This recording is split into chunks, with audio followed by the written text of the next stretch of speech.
Kung anong meron ka, hindi yan nagde-define ng character mo. Hindi naman tayo mawawala ng ibibigay kahit mahirap. Napakalaking blessing.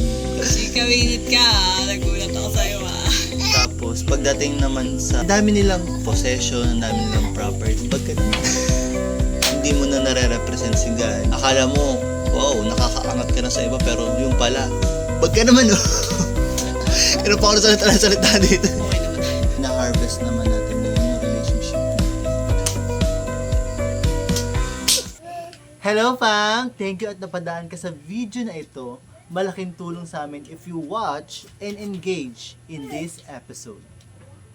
Nung nandun kasi ako kala mama, may nakwento siya na siyempre ang tagal na nilang magkasama, itong pinsan natin na nagkatrabaho dun sa nagkatrabahuhan niya. Diba ang tagal na nun na lagi nga niyang pinupost sa FB. So all of a sudden daw, warla daw sila, nag-away. Si Manggagawa at si May-ari boss. ng bahay. Oo. Oh, Dahil shocking. dahil sa isang event, nawa ako doon sa narinig kong kwento.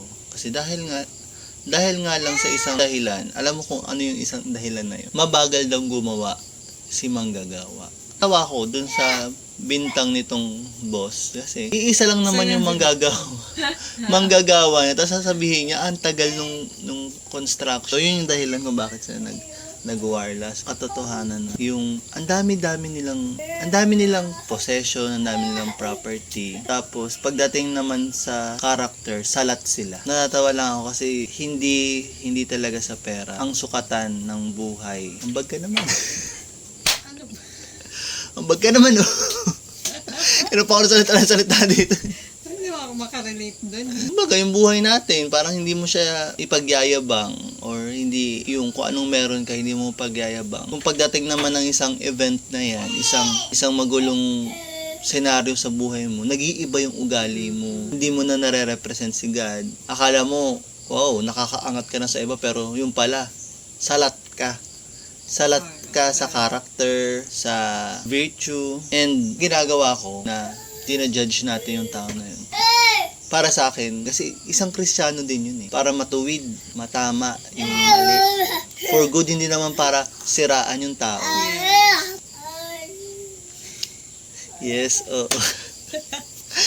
English Tagalog lang na. Sikawinit ka, nagulat ako sa'yo Ngayon din ako lang naisip eh. Kasi, nagtatanong ako kung anong sinabi mo. Ayun, natatawa lang ako na hindi tayo nahuhuli, kung ano yung kalagayan natin. Ano yung kalagayan natin ngayon? Salat tayo sa financial. Bakit di ka sure? Hindi, kasi hindi ko masabing salat kasi parang okay naman tayo parang gano'n. Enough yung ano natin. Pero hindi siya kagaya nung may inaasahan tayong monthly na dadating. Oo, syempre. Na budgetin. Mm-hmm. Kaya nasabi kong enough lang yun. Kasi nga, mag-iisang taon na tayong wala sa employment. Diba? Mas pinili natin tong simpleng buhay. Na walang deadline, na hindi hahabol dun sa oras na umahog ka, ganyan. Pero napaka-bless nga na kalagay natin. Sa next month, mag-iisang taon na akong wala sa employment. Wala nga tayong ganong kadaming pera. Ang hina-harvest naman natin ngayon yung relationship natin. Lumayas yung isa, 'di ba? Pero kagagawa niyo ng external kaaway. Ang kaaway, 'di ba? Ang kaaway, external forces of the evil. Cut. Ako naman,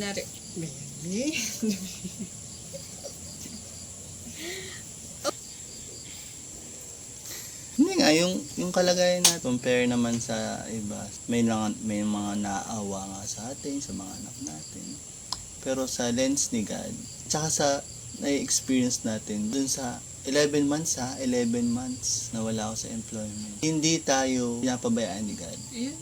Diba? Day in, day out, nag-show si God. At saka ang nabuo sa aking pagkakilala ko kay God doon sa season na yun. He is our Father. Diba yung Ama?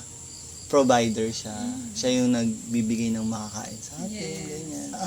Ang lakas ng dating sa akin nun dito sa season natin na yung Panginoon natin, yung Diyos natin, siya yung Ama natin, na hindi tayo papabayaan ng Ama. Daddy natin, di ba natin, na magutom tayo, na mauhaw tayo, na hindi ma-meet yung pangangailangan natin. Yun yung benefit nitong season na to, na mas nakikilala natin yung Diyos natin, na nagpapakilala siya sa atin bilang Father. Yun mo naman yung anak natin, di ba? Hindi namayat. Yes, lalo. Iniisip ko nga din kagabi habang pinagmamasdan ko to si Bebe. Si Bebe na ang taba-taba pa rin, ang laki-laki, bilis lumaki.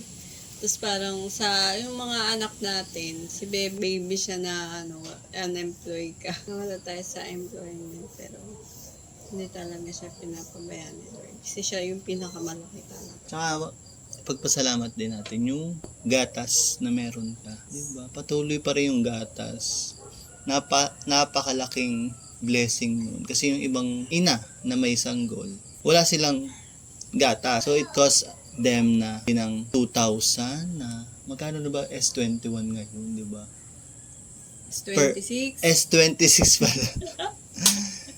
Na gatas. Isang buwan lang 2,000, di ba? So, yun na yung blessing mo. Kalahating buwan lang. Kalahating buwan lang yung 2,000. Grabe. So, yun yung blessing mo kay God. Tsaka walang makakapantay sa gatas ng ina. Sarap kaya niyan. Sabi ng baby. Sinabi sa'yo. Mm. Sabi? So, yun. So, i-conclude na natin tong episode natin na yung kung anong meron ka, hindi yan nagde-define ng character mo. Kung salat ka sa pera, hindi ibig sabihin yan, salat ka sa character.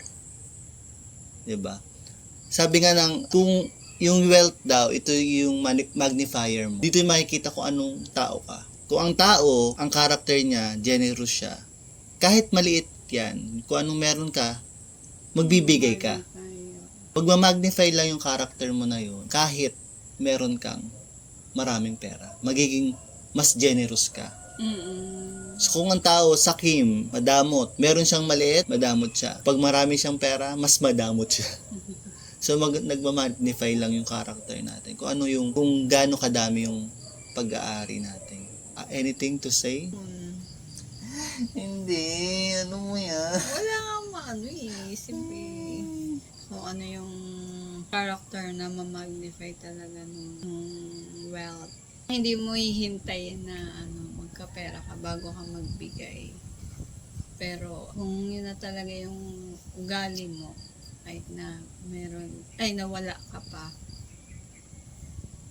mas magiging generous ka pa kapag marami ka ng pera. Pero pinapractice pala yun habang meron ka lang na konti. Hindi naman tayo mawawala ng ibibigay kahit mahirap tayo.